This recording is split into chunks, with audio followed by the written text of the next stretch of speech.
Your brain is the most powerful and intricate instrument you possess. Yet so many of us forget we even have one. I'm sorry, that was a cheap shot at all the idiots that I know personally. The trolls on the internet and everybody in between. God damn! Unfortunately, this pesky little thing we like to call emotions is what is preventing many of us from becoming rich and getting out of the poorhouse. Yes, those exact same emotions that allow us to empathize and allow us to thrive in a relationship and propel forward in a positive way. Yes.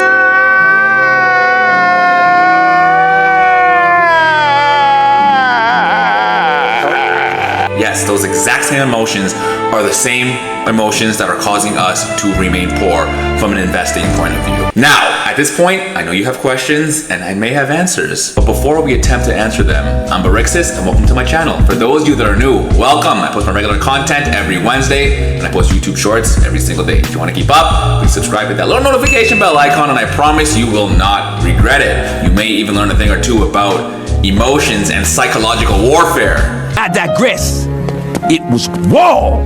It was war, basically. The goal of this video is to, at the very least, get you to start thinking about investing psychology. Just think about it. And unintuitively, you're probably gonna wanna do the exact opposite of whatever is going on in your brain. So if your brain's telling you to do X, you probably wanna do Y. If your brain's telling you, yeah, sell, you probably wanna buy. If your brain's telling you to buy, you probably wanna sell. But again, we'll get into all of that in the video. Let's just get right into it. What is investing psychology? Much like the Pareto principle, or the 80-20 rule, or 80% of results or outputs come from 20% of causes or inputs, investing psychology is very similar. When they say the game of investing is a game of psychological warfare or investment psychology, they really were not kidding. In fact, the game of investing is 80% psychology and 20% actual investing. Let me repeat that one more time because it's incomprehensible. The game of investing is 80% psychology and only 20% actual investing. Do you know what that means? That means the knowledge of the markets, strategies, financial instruments, alpha, competitive edges, the tools that you use, the resources, the whole 9 yards. All of that is only 20% of actual investing. Just 20. And the other 80%, like I said, is psychology. So no matter how smart you are, no matter what school you went to, no matter what degree you have, no matter how much alpha you have, no matter what big firm you're working for, no matter any of the factors that make you what you think to be an amazing investor, none of that matters. None of that will ever matter if you do not have a handle on what's going up in here, in your head, in your brain. If you can't get a handle on the psychology and your emotions, you will get wrecked. It does not matter how much knowledge you have or how smart you think you are. The markets will humble the hell out of you. Okay, that's all cool, but what does this have to do with anything? And what are we even talking about here? What the hell is going on? Don't worry, I got you. Let's talk about the 4 fundamental pillars that I believe to literally create the framework of investment psychology. Number 1, we have emotional control. Fear and greed come into play here. And I know we can all resonate with this one. The market is down 50 to 90%. We're all scared. Everybody and their grandmother's calling for lower, lower, lower. Oh my God, sell all your assets. This is crazy. It's the end of the world. Oh my God, financial crisis. What the hell is going on? Who has a bunker? Yeah, we've all been there, we've all done that. Nobody wants to touch those dirty, filthy assets that are down horrendously bad. Everybody's just thinking one thing: sell, sell, sell, sell, sell. On the flip side, when assets are inflated to the moon, think Nvidia, $3 trillion market cap, what are we even talking about here? Or think of the 2021 housing craze when everybody was buying a house that was like 20%, 30%, 50% over value. You're buying a $500,000 house for $800,000. Yeah, think of that. That is a definition of buying with emotion. FOMO, greed. It is often why we get those blow off tops in bull markets, where you just see a chart go, woo! Yeah, that is a result of greed and FOMO. And what do we have when we get greed and FOMO? We have retail investors like you and me getting absolutely decimated. Number 2, we have discipline and patience. Time preference plays a crucial role here. Many investors are so short-sighted and they don't even realize it. They have a very high time preference, meaning they favor short-term goals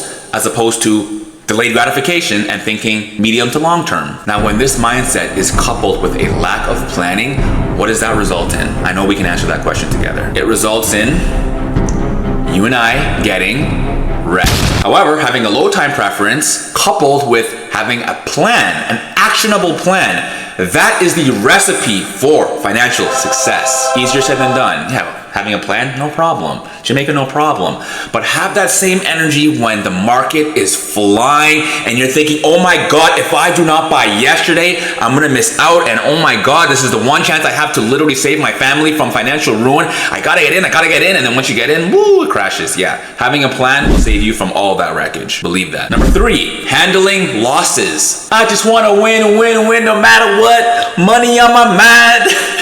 Yeah, I've been listening to way too much DJ Khaled. Historical. Amazing. We're human. We all want to win. It's inherently part of our DNA. We want to win. And when we lose, it sucks, right? Come on, you remember back in school, back in high school, middle school, when you were competing in some physical activity like track or volleyball or arm wrestling, and you lose, you get completely dusted. I mean, dusted. Complete embarrassment. The whole school knows, yo, this guy's a chump, he lost.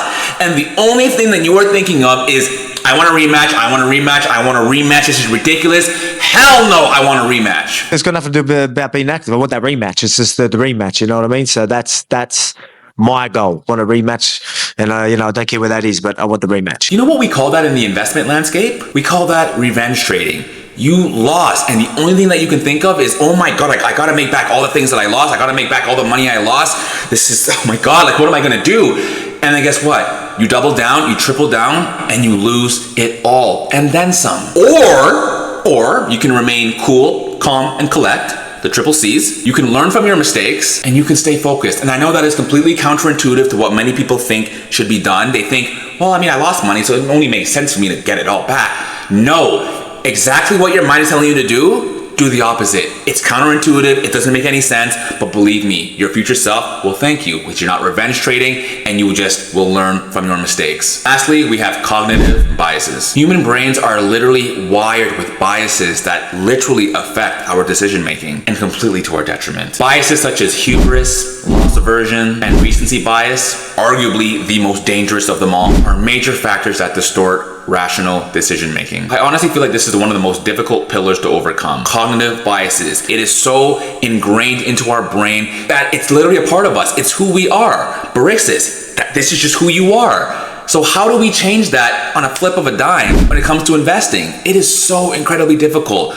So being constantly aware of what your actions are, what you're doing, will be the difference between you getting absolutely decimated or you having a sound investment strategy, a sound investment thesis, sticking to a plan, and just doing what's right. Investing doesn't seem so straightforward now, does it? But I want to make one thing abundantly clear. This doesn't apply to the monthly index fund investors. Y'all are the lamest of the bunch. Good luck with your subpar portfolio by the time you turn 65. I hope inflation does not erode away all of your purchasing power. I really do. Wow. Okay. I'm just kidding, that was totally uncalled for, that was totally rude. We are all in this together on some High School Musical Zac Efron type shit. We're all in this together, okay? But this investing psychology framework will apply more heavily to those that are aggressive investors. I don't make the rules, it's just what it is.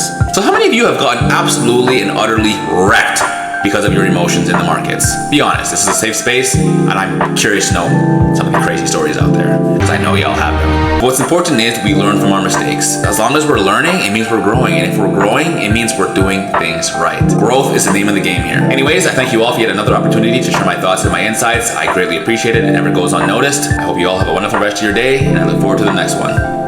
BK out.